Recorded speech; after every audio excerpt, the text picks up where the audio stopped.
As the storm of the Senate scandal has enshrouded Ottawa, the Prime Minister has faced daily battles with hostile forces. But all along, one date, one place, and one audience have stood out as clear beacons. Tonight, in Calgary, at the Conservative Party convention, a chance for Stephen Harper to address the issue with friends. So, what did he tell them? Senior correspondent Terry Milewski has the story. The Conservatives are putting the best face they can on a difficult time for the party and its leader.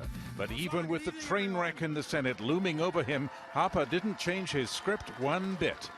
The Senate should do the right thing now and suspend those senators without pay. Harper never mentioned the fact that the three senators are his appointees. Instead, he painted the opposition as their friends. When we decide that a case based on the facts requires serious sanction, our opponents immediately accuse us of being unfair, nasty, and ruthless. And then they portray the offenders as victims or even martyrs. Now, friends, what all of this tells us and what it tells me, in terms of such opponents, I couldn't care less what they say. We will do the right thing. They applauded, but observers from the opposition were scathing. Watching that speech, you simply don't get any sense that Mr. Harper understands how deeply felt across the country is the reaction to the Senate scandals. He did not for 1 second admit any responsibility, even though he hired Wright, he hired Duffy, he hired Wallen. He's changed his story a million times. Tonight, Canadians were looking for something that would show that Stephen Harper recognized that he has made mistakes. But some Tory delegates were also griping about the Senate. Many seem uneasy about the Prime Minister's bid to blame it all on his former Chief of Staff, Nigel Wright. I think that the PM hasn't handled it as well as he should have. I think that crack at Nigel Wright's going to hurt him a lot. I really do. At least two senior ministers are also in Wright's corner. I've known Nigel a long time. He's a very principled individual. He's somebody who is honest. He's worked hard for our party in the past, and that's my opinion. That's my view of Nigel. Of course, it's not just the delegates who are concerned. A new poll for the CBC suggests the scandal is eating away at the Prime Minister's standing. What really jumps is the fact that it looks like now Stephen Harper is being judged by his ability to manage the controversy related to the Senate as opposed to his economic stewardship. It has to be a significant blow considering all the effort that he's put into building his personal brand about being a good economic manager.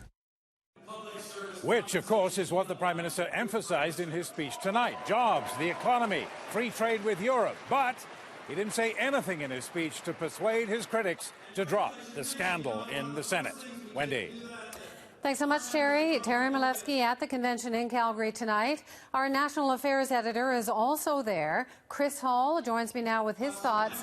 So, Chris, boy, a big night, lots of build-up for this speech from the Prime Minister tonight. What was the strategy?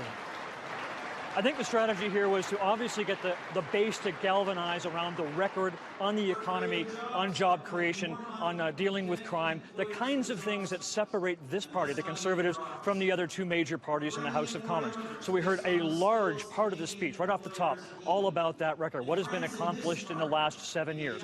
But the one issue he knows he had to address as well was the Senate. And there was some interest tonight on that particular score about what he would say. Would he say he was sorry? Would he accept any part of the responsibility? And Wendy, tonight it was blame the courts, blame Liberal senators for holding up and making martyrs out of the other two.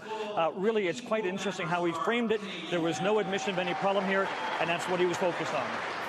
So we can hear it, lots of applause from this very friendly crowd, particularly when he did the real hard line again on the Senate tonight. But in the hallways, we saw a bit in Terry's item. You've been talking to some party members before this speech. It seems that there are still serious concerns about the government's handling of the Senate. Yeah, actually, a lot of people came and approached us and raised this question, Wendy. The main focus here is that they want this problem to be dealt with and gone. And failing that, they needed to see some kind of sign that this wouldn't be repeated and that there would be some kind of acknowledgement from the Prime Minister that he bore some responsibility, or at least his office did. They didn't hear that tonight. They're happy, I think, with what they've heard most of all in terms of the broad sweep of this message, but they're not going to hear what I think they really needed to hear was that this thing will soon be over. And a couple of jabs at the opposition leaders. Well, the Justin Trudeau, he called, what, a Canadian Idol candidate? Yeah, Wendy, it's more about the man's not experienced enough to be leader of the country, taking issue at his good looks and his light on policy. Almost no mention of Thomas Mulcair, really, which is quite interesting. The Conservatives clearly more concerned about the Liberals under Justin Trudeau than they are at the NDP right at this time. Well, we'll see how it plays outside next. Thanks so much, Chris. Okay, thanks, Wendy. Chris Hall in Calgary tonight.